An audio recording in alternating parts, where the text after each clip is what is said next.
Komitmen mencapai net zero emission pada 2060 atau lebih cepat sudah dipancangkan.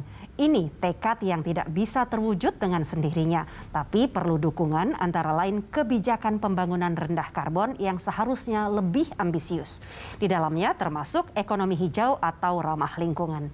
Apa tantangan dan strategi pemerintah dalam upaya mendorong ekonomi hijau?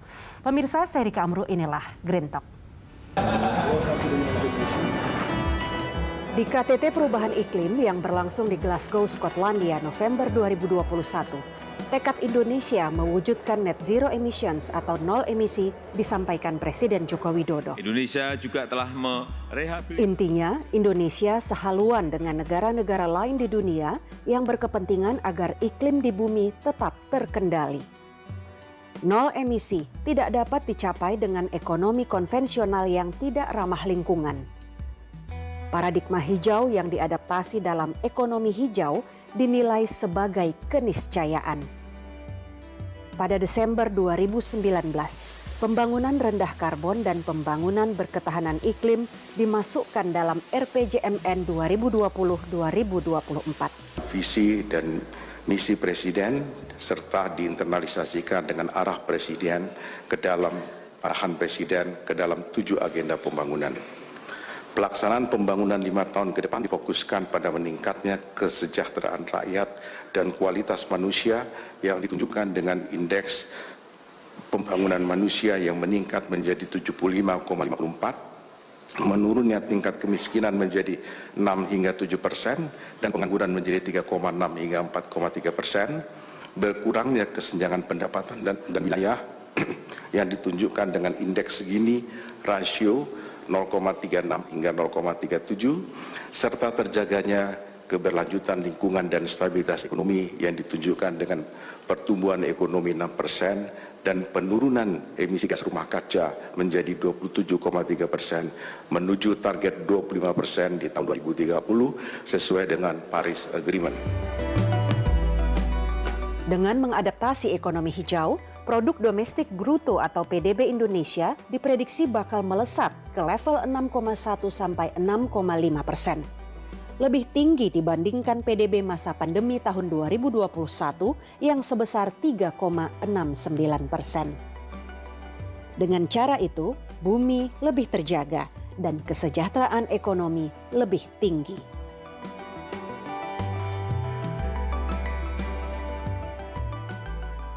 Sudah hadir bersama kita Direktur Lingkungan Hidup Kementerian PPN Bappenas, Medril Zam, peneliti ahli media Badan Kebijakan Fiskal atau BKF Kementerian Keuangan Joko Triharyanto, serta Direktur Eksekutif Indonesia Research Institute for Decarbonization, IRID, Kuki Suyahmun.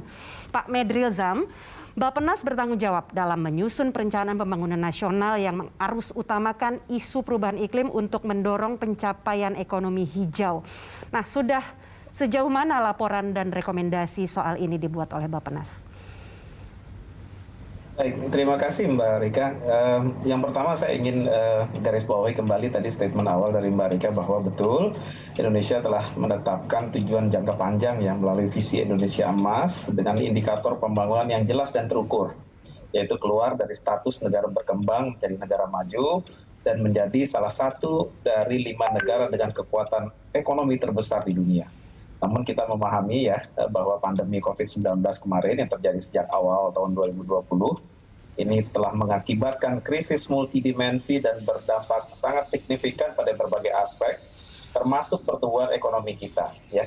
Jadi akibat pandemi tersebut, trajektori pertumbuhan ekonomi Indonesia itu terganggu dan tanpa adanya intervensi kebijakan yang bersifat transformasional, Indonesia terancam tidak dapat mencapai target visi Indonesia Emas pada tahun 2045. Di sisi lain, saya kira terdapat berbagai banyak aspek pendukung atau enabling conditions yang sangat penting dan saya kira ini sangat menentukan juga dalam pencapaian target jangka panjang Indonesia Emas 2045 tersebut.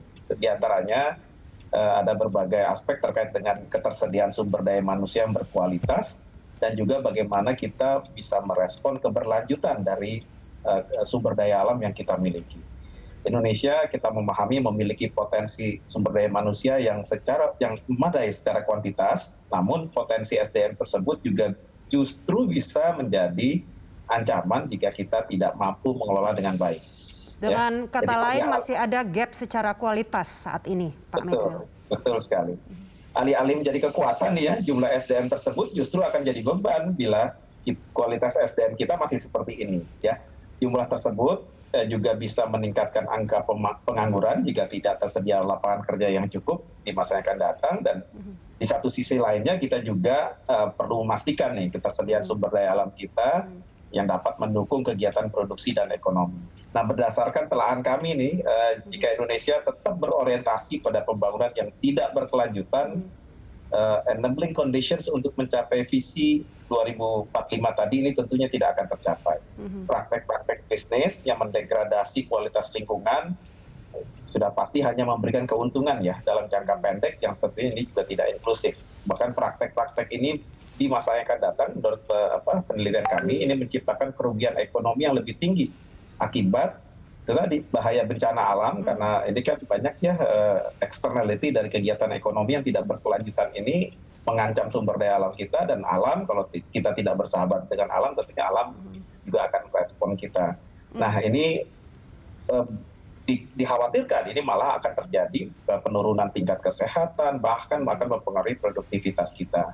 Nah, untuk menjawab berbagai tantangan dalam pencapaian visi 2045 ke depan tersebut, dan sekaligus ini mengembalikan trajektori pertumbuhan ekonomi Indonesia kepada kondisi yang sebelumnya sudah kita desain, pemerintah menetapkan jalan pembangunan, telah menetapkan nih roadmap untuk transformasi ekonomi melalui transformasi ekonomi hijau yang rendah karbon dan serta berketahanan iklim sebagai upaya untuk agar kita bisa mencapai pertumbuhan ekonomi yang berkelanjutan dalam jangka panjang. Mungkin Bapak Presiden juga sudah menyampaikan strategi transformasi ekonomi hijau ini merupakan salah satu dari 6 strategi atau game changer pemulihan ekonomi nasional dari krisis akibat pandemi COVID-19. Dan secara konkret, upaya transformasi ini sebenarnya sudah kita cantumkan di dalam RPJMN 2020-2024, yaitu mendorong pembangunan rendah karbon di sektor-sektor kunci untuk memitigasi peningkatan emisi GRK dan termasuk juga menurunkan intensitas emisi GRK.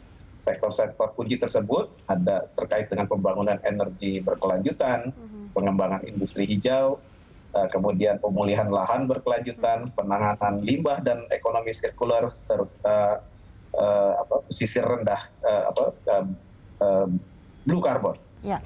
Saat ini memang sering didengungkan Indonesia perlu untuk mendorong ekonomi hijau. Ibu Kuki, kalau menurut Anda urgensi mendorong ke ekonomi hijau ini apa yang terjadi jika kita tidak segera beralih ke ekonomi hijau? Ya, saya rasa ini tadi sudah disampaikan juga oleh Pak Medril ya, bagaimana sekarang ini sebetulnya kalau saya melihatnya, kita lihat sebagai satu negara gitu ya, Indonesia kan juga tidak lepas dari pergaulan internasional gitu ya. Dan kalau kita bicara ekonomi, tentunya salah satu yang akan membantu gitu di sisi ekonomi kita gitu, itu adalah perdagangan ya, perdagangan internasional gitu.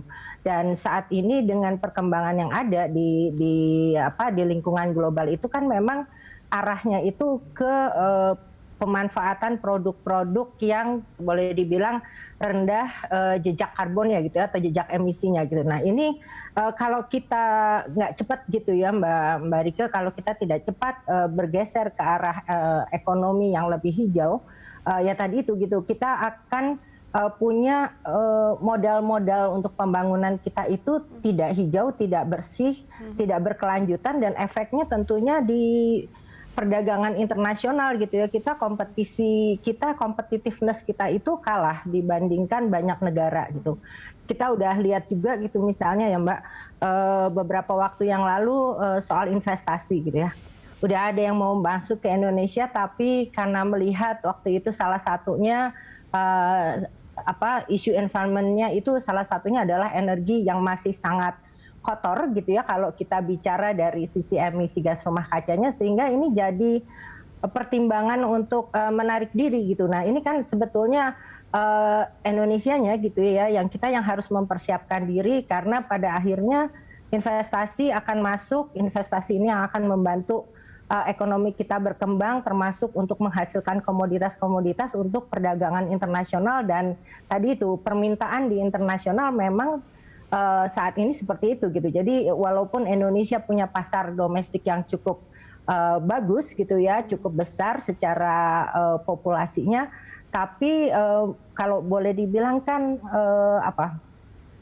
angkanya nggak sama gitu ya. Artinya pada saat kita bisa mengekspor itu, maka income revenue yang kita dapatkan jauh lebih besar daripada itu hanya di dalam negeri gitu. Jadi ini juga hal-hal yang menurut saya perlu menjadi pertimbangan begitu. Baik, nanti kita akan bahas lagi di segmen selanjutnya apa yang disampaikan Ibu Kuki dan juga sebelumnya Pak Medril. Sedikit saja ini Pak Joko, dari perhitungan Badan Kebijakan Fiskal Kementerian Keuangan, berapa sih biaya yang diperlukan untuk transisi ke ekonomi hijau ini secara umum? Jadi angka itu sebetulnya kan kami hitung dari hasil kesepakatan bersama ya, dari second biennial updated report itu total kebutuhannya sekitar 2.700-an triliun.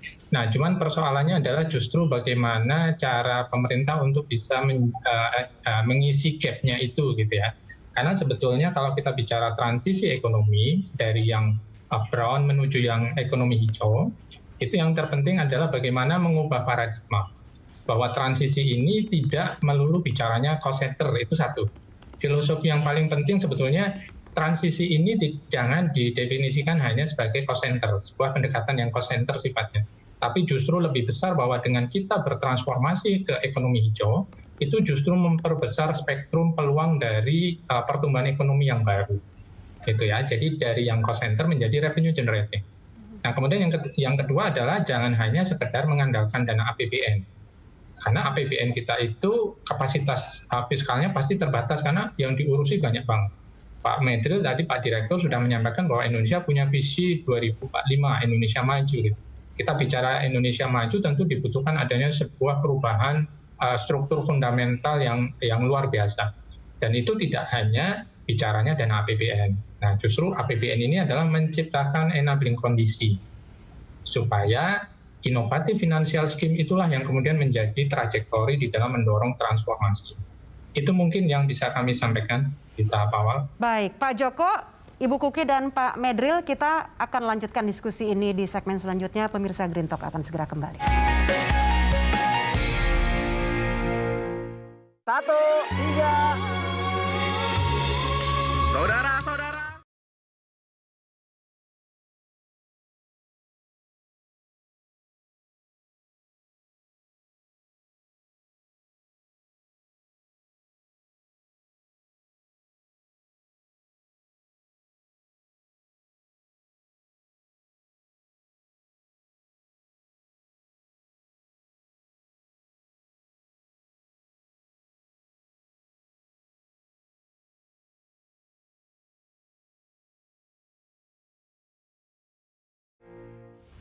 Anda kembali menyaksikan Green Talk episode transisi menuju ekonomi hijau. Pak Medril, seperti yang sudah dijelaskan tadi di segmen sebelumnya, Bappenas sudah memberikan laporan dan berbagai rekomendasi untuk hal ini.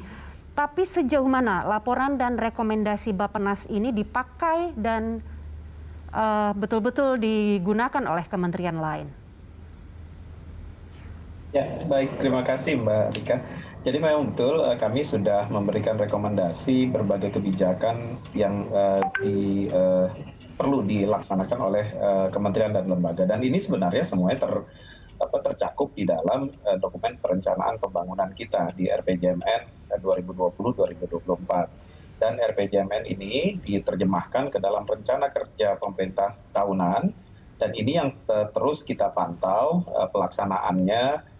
Dan saya kira mekanisme pemantauannya pun, pengendaliannya pun sudah dilaksanakan secara rutin setiap tahun, dan kita melihat bahwa komitmen dari kementerian lembaga sampai saat ini cukup baik, walaupun masih ada kendala terutama terkait dengan persoalan penganggaran ini, persoalan alokasi pendanaan seperti yang tadi Pak Joko sampaikan. Memang betul bahwa ini butuh biaya yang sangat besar.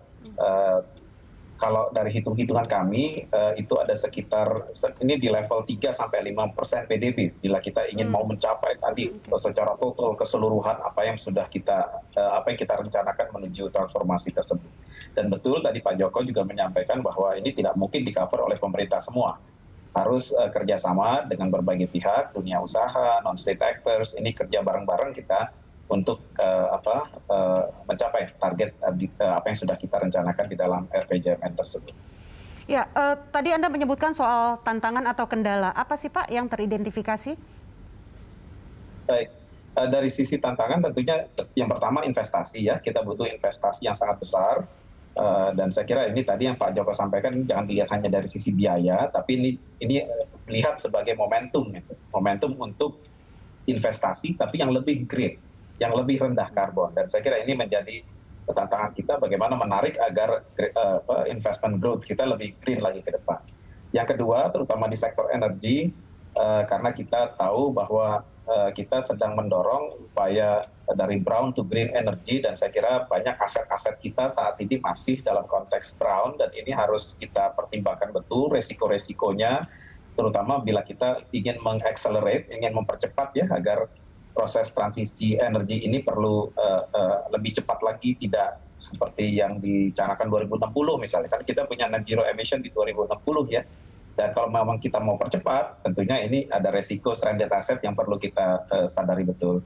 Termasuk juga persiapan dari terutama migrasi dari brown jobs to green jobs. Dan ini saya kira ini juga perlu persiapan yang sangat matang.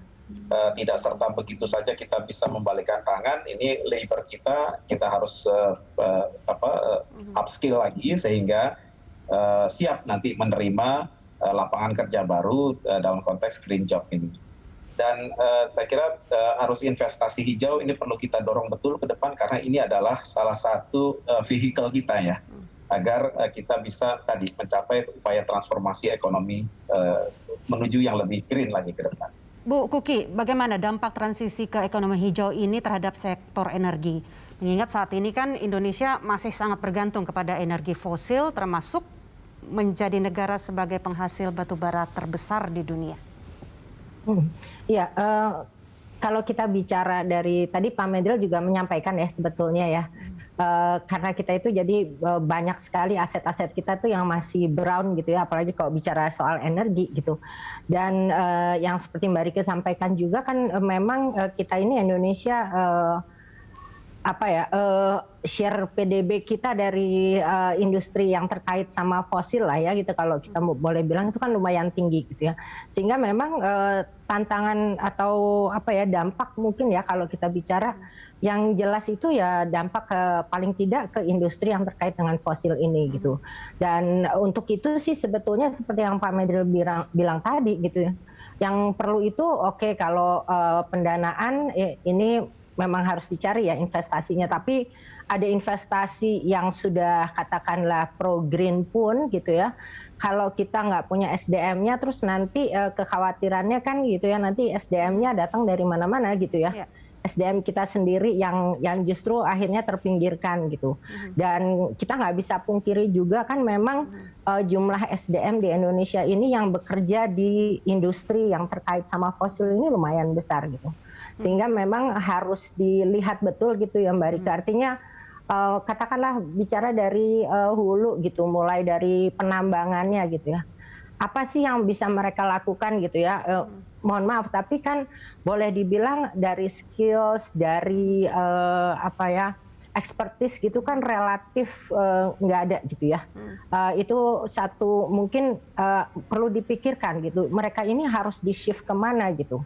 Terutama yang masih muda-mudanya gitu Mbak. Nah ini kalau dilihat mungkin kita selama ini kan memang terjadi pergeseran dari agriculture base gitu ya, menjadi ke yang lain-lain, ke industri. Tapi industri ini untuk yang katakan yang low level educated dan skilled labor gitu ya, itu kan akhirnya bekerjanya di levelnya juga yang sebetulnya di situ-situ aja gitu. Tapi begitu sekarang kita bicara fosil harus digeser, mereka yang akan terdampak. Jadi mungkin yang diperlukan justru kalau saya melihatnya ini mungkin satu area yang bisa dieksplor begitu untuk tenaga kerja yang di sini adalah kembali ke katakan ke agriculture.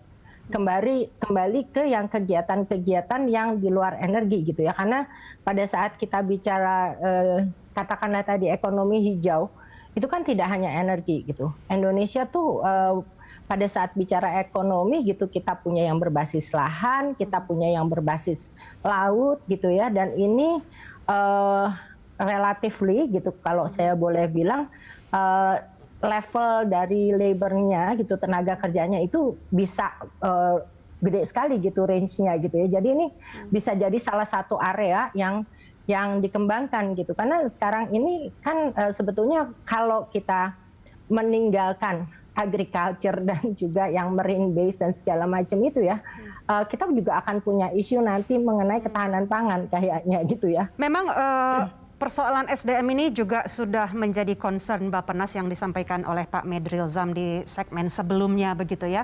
Tapi mungkin kalau Pak Medril Zam punya respon soal ini, sebelumnya saya ingin dulu Pak Medril Zam merespon soal, karena tadi saya bertanya ke Ibu Kuki soal energi kita yang masih bergantung pada energi coklat.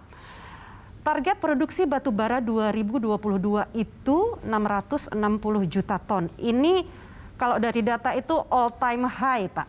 Nah, ini juga diperkirakan masih akan naik terus targetnya atau dinaikkan mungkin dalam beberapa bulan ke depan seiring dengan kenaikan harga batu bara dunia. Ini bagaimana? Bagaimana kemudian upaya transisi kita ke ekonomi hijau bisa tercapai dengan begini? Ya, betul Mbak Rika, bahwa memang saat ini tentunya produksi batu bara ini memang harus diakui bahwa ini harus menyeimbangkan dulu ya dari demand yang ada. Tapi tentunya demand yang ada sekarang, makanya kita desain betul untuk tidak lagi meningkat terus menerus, sehingga kita saat ini sedang membangun peta jalan menuju tadi untuk net zero emission sampai jangka panjang ya di 2060 ada renewable energy kita menjadi dominan jauh lebih dominan dibandingkan batu bara, dan bahkan kita tekan betul batu bara ini menjadi kalau bisa malah betul-betul nol di tahun 2060. Nah, tentunya ini saya sepakat bahwa ini perlu kehati-hatian, jangan sampai nanti terjadi krisis energi seperti di belahan bumi yang lain ya, terlalu terburu-buru tanpa ada kehati-hatian akhirnya malah jadi backfire. Nah, saya kira teman-teman di Kementerian ESDM dan kami juga di Bappenas dan bersama teman-teman di Dewan Energi Nasional ini sedang mendiskusikan kira-kira ini bagaimana rencana transisi ini, terutama from brown to green ini smooth jalan. Jangan sampai nanti kita hanya sekedar istilahnya euforia mengatakan renewable energy 100% dan bla bla bla, tapi kita tidak siap, terutama tadi mulai dari sisi SDM-nya, mulai dari sisi teknologinya.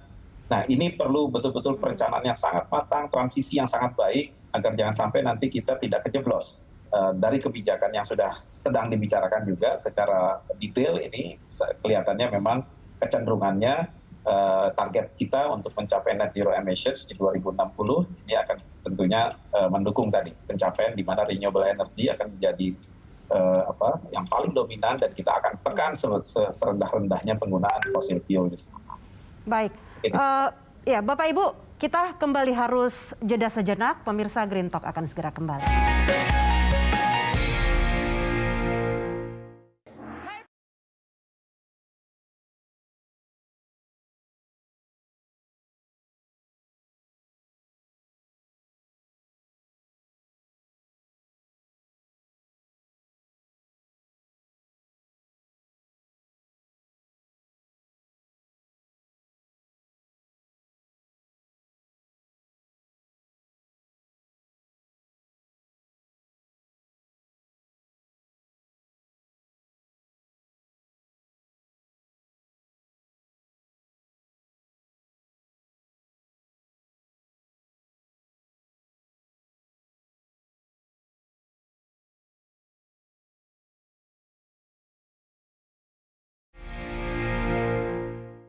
kita lanjutkan kembali diskusi transisi menuju ekonomi hijau. Pak Medril, kita lanjutkan lagi ini sedikit soal bagaimana kemudian roadmap atau peta jalan Indonesia.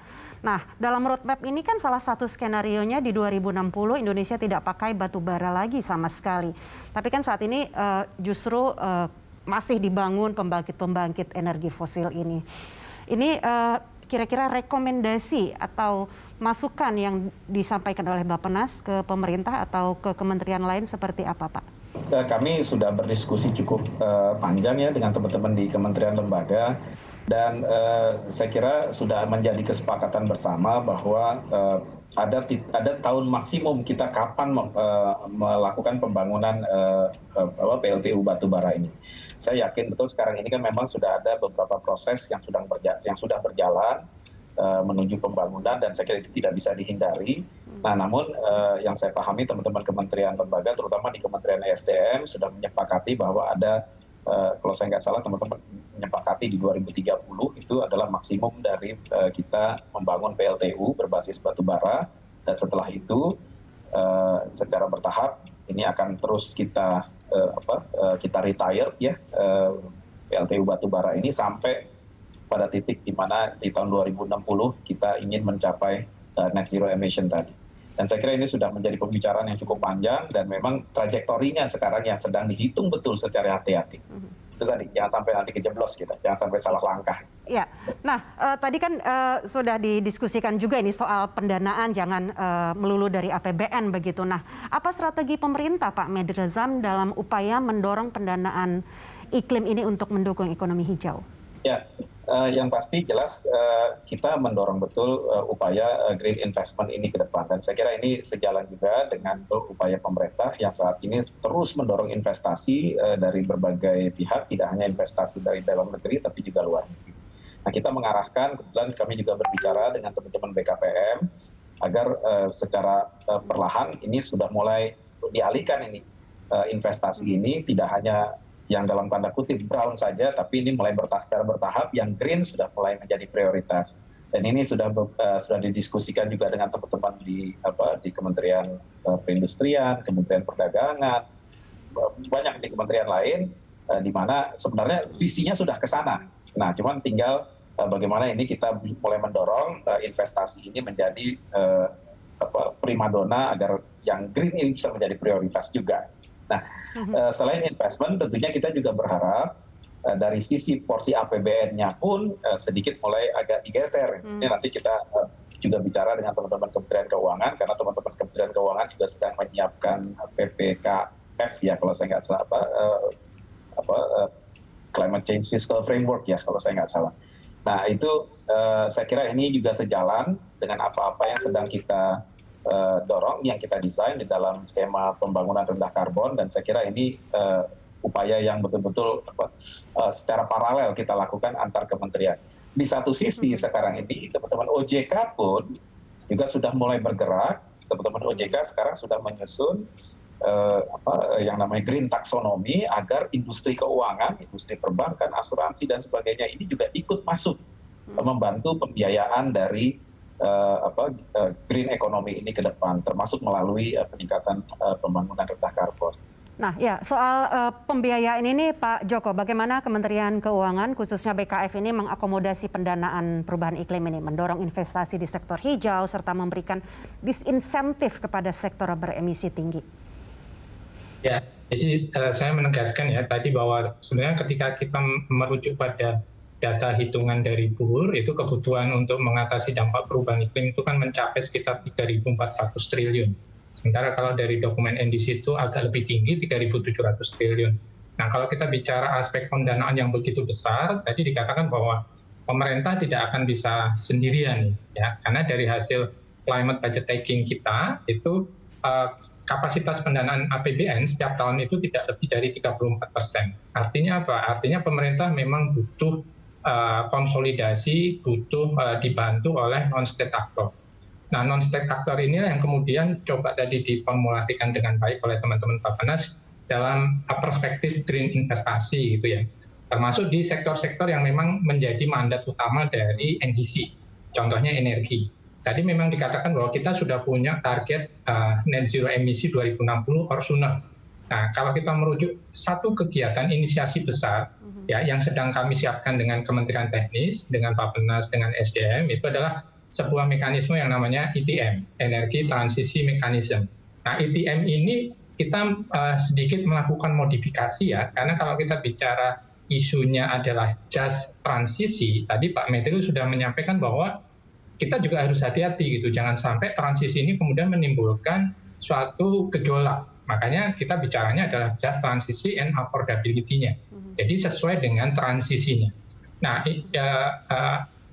dalam satu periode ke depan, nanti kami akan mencoba untuk istilahnya melaunching satu skema ETM.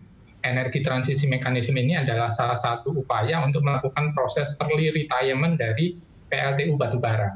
Nah, berapa yang PLTU batubara yang bisa kita early retirement, itu kami sedang konsolidasi secara teknis, sedang menghitung secara visibility study, termasuk sekuritisasi skornya gitu. Kita harus lihat bahwa bagaimana posisi dari PLTU batubara ini di dalam sistem kelistrikan nasional. Jangan sampai juga kemudian hanya karena kita tiba-tiba pingin green, kemudian kita tidak melihat dari posisi itu sehingga stabilitas dari pasokan listrik nasionalnya kemudian terganggu. Nah, ini adalah filosofi dari just transisi affordability. Nah, kemudian kalau kita bicara insentif, disinsentif, memang sejak 2018 bersama dengan Bappenas, kemudian Kementerian Teknis, kami juga terus mendorong inovatif financial scheme. Karena kita lihat bahwa dari kapasitas yang 34% pendanaan APBN, tentu kita butuh yang 66% sisanya. Gitu. Nah, inovatif financial scheme ini yang kemudian kita rumuskan di dalam instrumen ekonomi lingkungan hidup. Kita bicara deal dengan market, pemerintah sudah menerbitkan Green Sukuk Retail, SDG Bond, kemudian PT SMI juga sudah menerbitkan Green Bond Green Sukuk pertama, teman-teman OJK sudah merilis Green Taxonomy, kemudian sebentar lagi kita akan masuk di era nilai ekonomi karbon, akan ada carbon tax, kemudian kita akan bicara carbon trading, baik secara ETS maupun secara carbon offset. Nah, ini harapannya adalah merumuskan apa yang tadi disampaikan oleh Pak Medril di Bappenas bahwa ini era green investasi gitu, karena kedepannya kalau tidak seperti ini, tadi Mbak Kuki juga sudah mengingatkan bahwa dunia itu sekarang mengarah pada level konvergensi yang sama, menjadikan karbon ini sebagai restriksi, karena EU itu sedang mengkampanyekan EU Green Deal 2050, dan mereka sedang maju ke Parlemen Eropa untuk mengenakan yang namanya Carbon Border Adjustment Mechanism. Jadi kalau kita lihat perspektif carbon tax dan carbon trading untuk Indonesia, dalam kasus Indonesia untuk industri, itu jangan dilihat sebagai sebuah pungutan baru. Tapi bagaimana pemerintah kemudian meningkatkan daya tawar atau meningkatkan daya saing dari produktivitas komoditi Indonesia untuk bisa bersaing di level internasional. Karena ketika kita belum memulai era carbon trading dan carbon tax, barang Indonesia nggak akan bisa kemana-mana. Ya. Karena apa? Menjadi tidak kompetitif gitu. Kita ekspor sedikit akan dikenain pungutan karbon perbatas. Itu mungkin yang perspektif picture yang coba kita skemakan, kemudian coba kita implementasikan. Ya, Bapak Ibu, kita lanjutkan sesaat lagi diskusinya. Pemirsa, tetaplah bersama kami.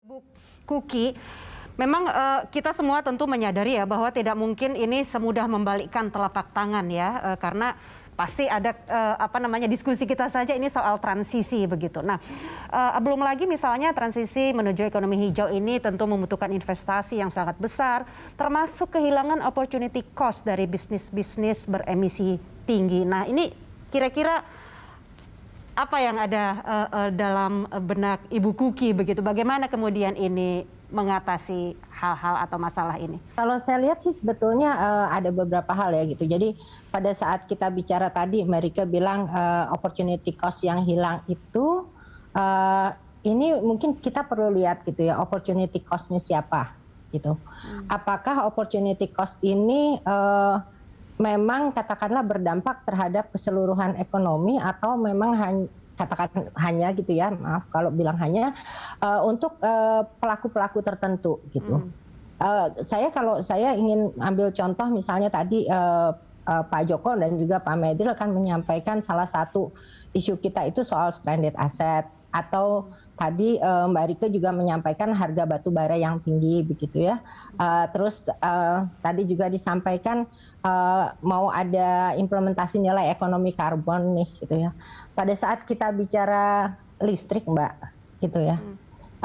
Listrik di kita itu kan ada power purchase agreement-nya. Nah di power purchase agreement itu kan memang kalau ada implikasi dari katakanlah regulasi yang baru, itu yang akan menanggung PLN gitu.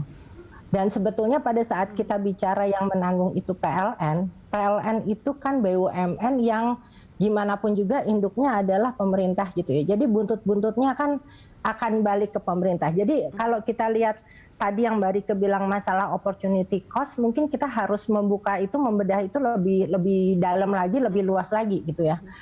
Implikasi itu jadi opportunity cost untuk pelaku usaha, tapi ini sebetulnya jadi additional cost gitu yang jauh lebih besar mungkin ke sistem keuangan negara gitu. Yang ini kalau kita bicara ya dampaknya jadinya kan bukan cuma ke satu atau dua sektor ya, tapi keseluruhan ekonomi nasional gitu. Jadi saya sih melihatnya itu gitu.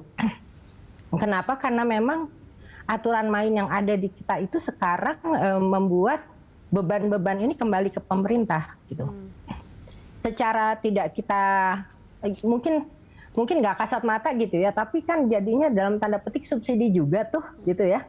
Nah subsidi ini yang sebetulnya jadinya kita perlu lihat, kalau bahasanya Pak Joko dan Pak Medril ini kan yang internalisasi biaya eksternalitas gitu ya. Jadi ini yang memang udah harus kita terapkan.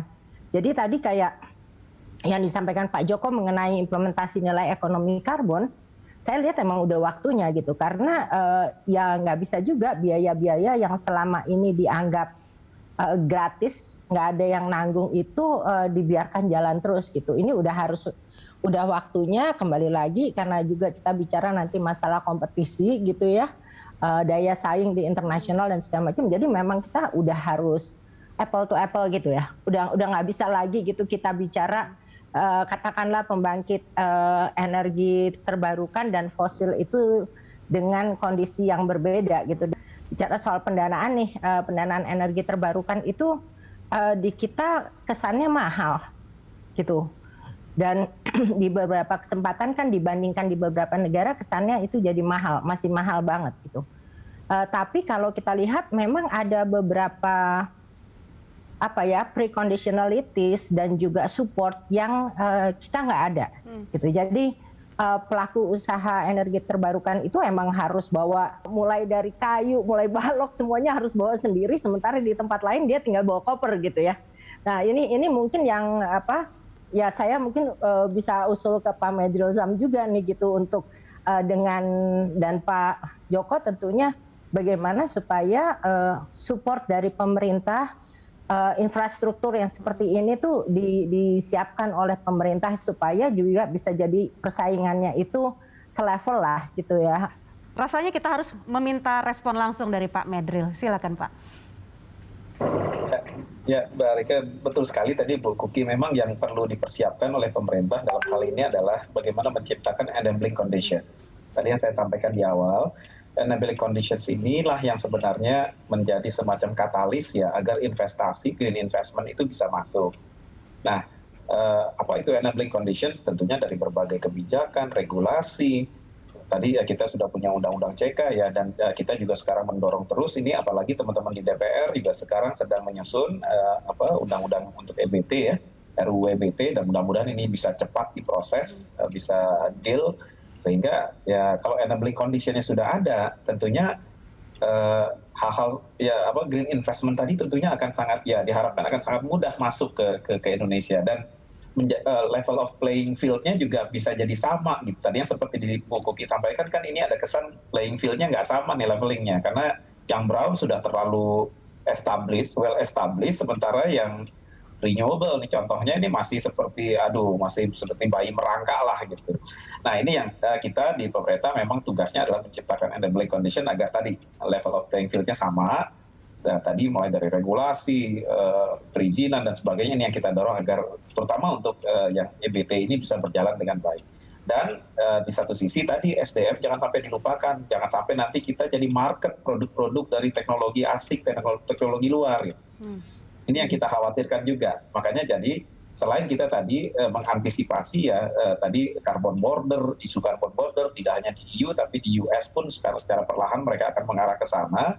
Nah, tapi kita juga di dalam negeri skill dari labor kita ini harus kita angkat betul nih, sehingga siap tidak hanya dari sisi teknologinya, tapi dari sisi sumber daya manusianya juga kita siap, agar tadi kita bisa lepas nih dari middle income trap tadi. Karena kan kuncinya ada di SDM kita juga, jangan sampai nanti bergantung kepada SDM dari luar. Pak Joko, sejauh ini apa kebijakan fiskal dan moneter yang telah diterapkan di Kementerian Keuangan ini sudah mendukung proses transisi ini? Nah, jika belum semua paling tidak begitu, kebijakan apa yang masih perlu dirumuskan dan diimplementasikan segera, Pak? Kalau kita lihat secara perspektif kan, karena kami dari ranah fiskal ya, tentu bicaranya memang optimalisasi APBN. Nah, APBN ini ada 3 dimensi, dari sisi insentif perpajakan, kemudian bicara belanja, baik pusat maupun daerah, kemudian kita bicara aspek pembiayaan. Nah, kalau kita bicara era dulu, memang kekuatannya pasti bicaranya insentif pajak dengan belanja. Tapi ketika kemudian kita bertransformasi, tentu aspek pembiayaan ini yang kemudian kita dorong. Karena di sini kita juga memulai era misalnya KPBU ya, pembiayaan berbasis kerjasama antara pemerintah dengan swasta, itu sudah kita mulai misalnya untuk spam unggulan dan seterusnya. Kemudian proses ETM, energi transisi mekanisme ini juga mekanismenya dengan skema pembiayaan, khususnya bagaimana ketika nanti PLTU batubara yang akhirnya akan di early retirement, itu juga bisa memanfaatkan skema pembiayaan baik dari carbon credit yang dihasilkan, ataupun dia dapat suntikan pendanaan dari lembaga yang memang memberikan pendanaan khusus terkait dengan transisi energi.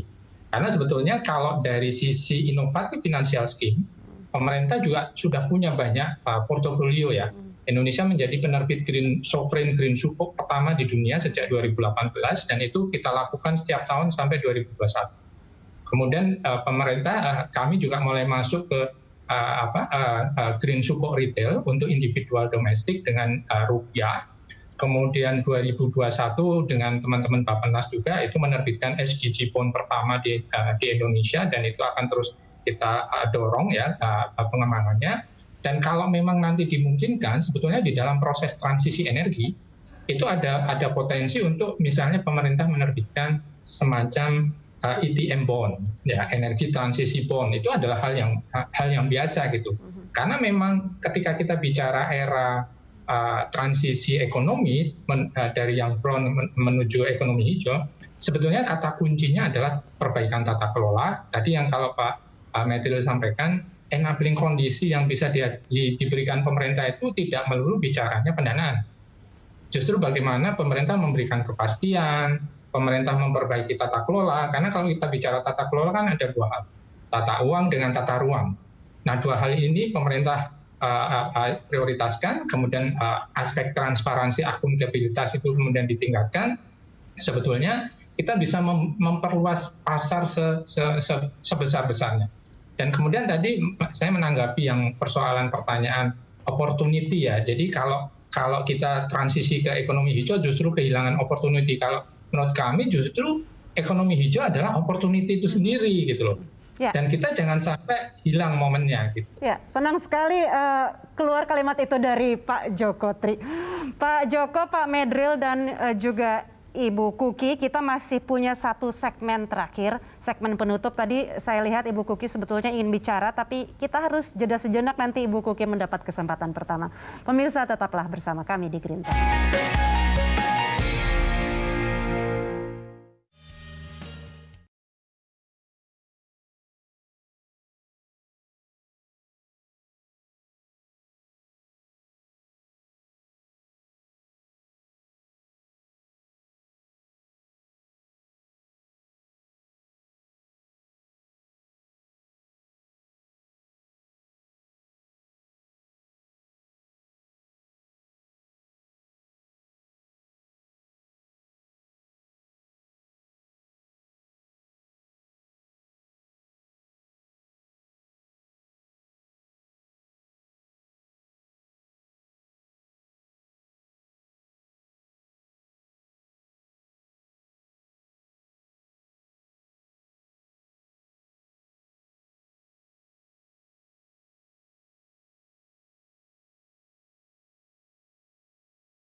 Ya, sesuai janji saya tadi Ibu Kuki, silakan langsung merespon apa yang ingin disampaikan di segmen sebelumnya. Iya, terima kasih Mbak Rika. Jadi sebenarnya saya ingin menambahkan aja, karena tadi Pak Medril juga udah menyampaikan, Pak Joko juga menyampaikan kan isunya itu pasti yang pertama pendanaan, terus tadi yang kedua SDM gitu ya. Saya juga melihat ada satu lagi nih, karena kita dari tadi bicara misalnya investasi asing gitu ya, teknologi gitu. Nah ini kelihatannya yang perlu kita bangun, karena tadi saya ke-trigger sama statementnya Pak Medril supaya kita nggak jadi pasar aja gitu ya.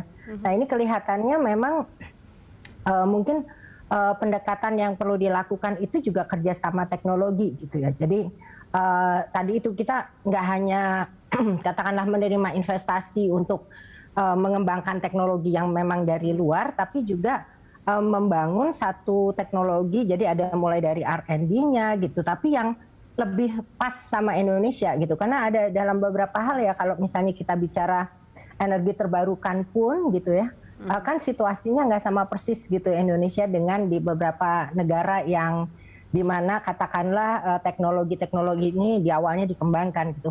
Nah saya melihat ini sebetulnya satu peluang besar bagi Indonesia. Artinya pada saat yang bersamaan SDM-nya kan disiapkan ya seperti yang kata Pak Medril tadi itu.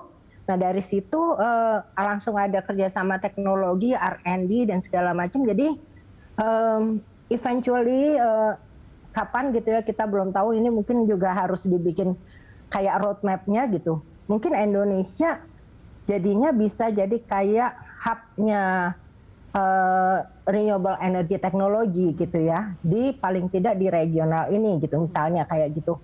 Dan ini saya pikir valid karena kan di sekitarnya Indonesia ini mungkin kondisinya rada mirip sama Indonesia gitu, yang selama ini kita pakai teknologi apapun yang kita terima gitu. Jadi saya ngelihatnya sih ini juga salah satu peluang gitu ya dari upaya kita bertransisi ke ekonomi hijau itu ya tadi itu gitu, bukan cuma dari sisi energinya tapi lebih maju lagi gitu ya. Jadi bukan hanya implementasi teknologinya, tapi kita juga ikut membangun dan menjadi produsen gitu ya untuk pasar regional atau mungkin internasional eventually. Ya. Mungkin itu Mbak Rika. Ya, Pak Medril, bagaimana kemudian net zero emission ini bisa mendorong pencapaian ekonomi hijau? Apa saja dampak dan kemudian benefit dari pencapaian net zero emission ini terhadap sektor ekonomi, lingkungan, dan juga tentunya kesejahteraan masyarakat? Oh, oke. Baik. Terkait net zero emissions ya, memang betul net zero emission ini merupakan salah satu strategi yang sangat-sangat krusial dalam mendorong transformasi menuju ekonomi hijau. Seperti namanya net zero emission, ini adalah kondisi di mana Indonesia ini bisa kita menyeimbangkan tingkat emisi hingga mencapai titik nol, baik melalui upaya penurunan emisi maupun juga peningkatan penyerapan emisi. Nah, secara sistemik memang dengan harapannya tentunya dengan menurunnya emisi karbon di lingkungan, tingkat kesehatan masyarakat akan meningkat dan tentunya harapannya produktivitas, tadi sempat kita membicarakan produktivitas ya, di sektor pertanian dan sebagainya termasuk juga di industri ini juga bisa meningkat atau biasanya kita kenal dengan istilah total factor of productivity.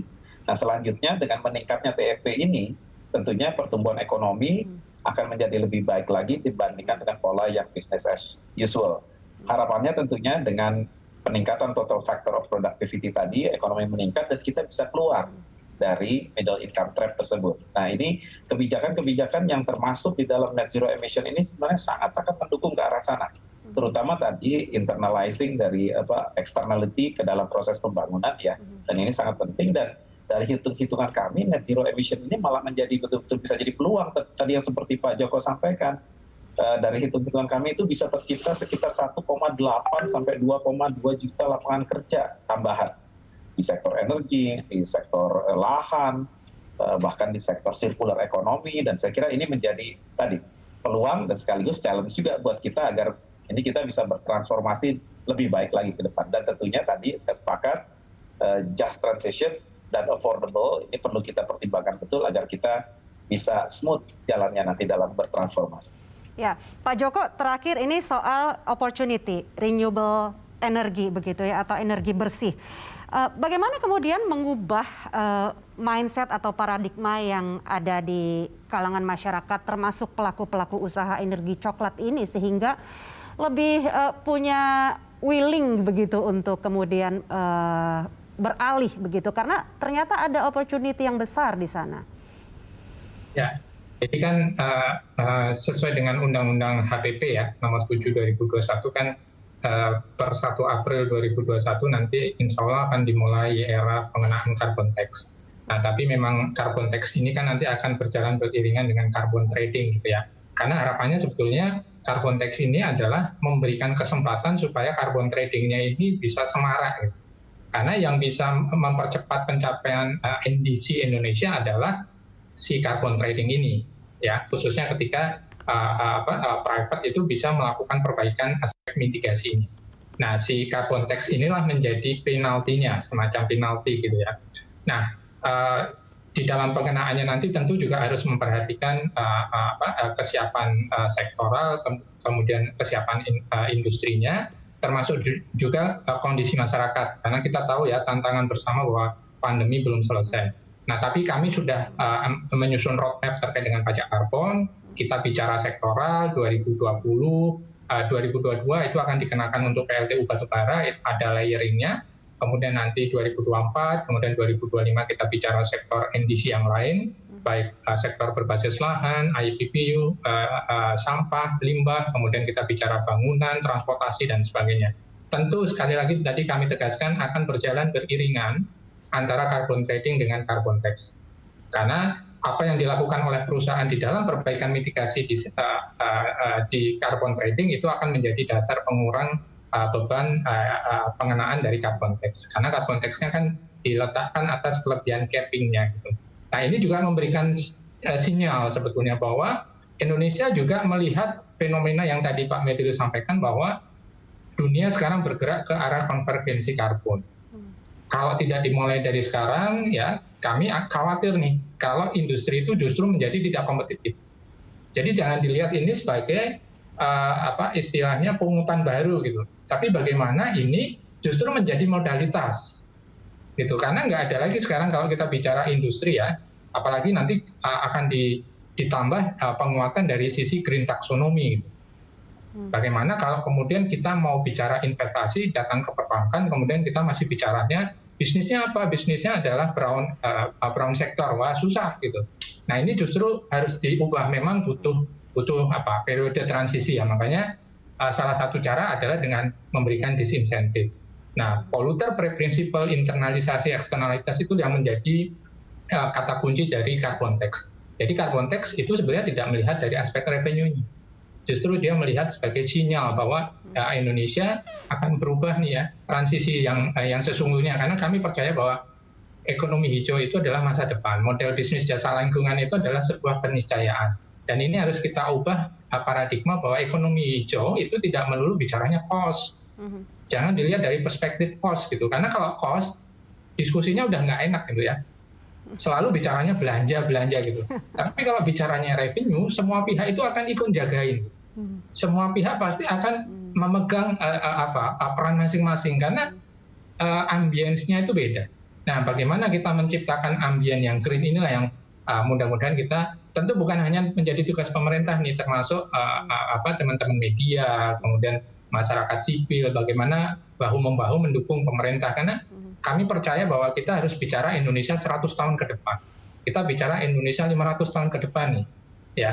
Jadi Bu Kuki, Pak Medril nanti akan jadi legasinya itu akan dibaca, akan terus dipelajari oleh anak cucu kita 500 tahun ke depan. Terima kasih. Baik. Terima kasih Pak Joko dan sebelumnya Pak Medril dan Ibu Kuki atas diskusinya di Green Talk ya. Semoga kita bisa mempercepat ya transisi menuju ekonomi hijau yang pada akhirnya juga untuk meningkatkan kemaslahatan masyarakat. Pemirsa, sampai di sini Green Talk kali ini. Ayo jaga bumi, selamatkan masa depan kita. Saya Rika Amru pamit, sampai jumpa.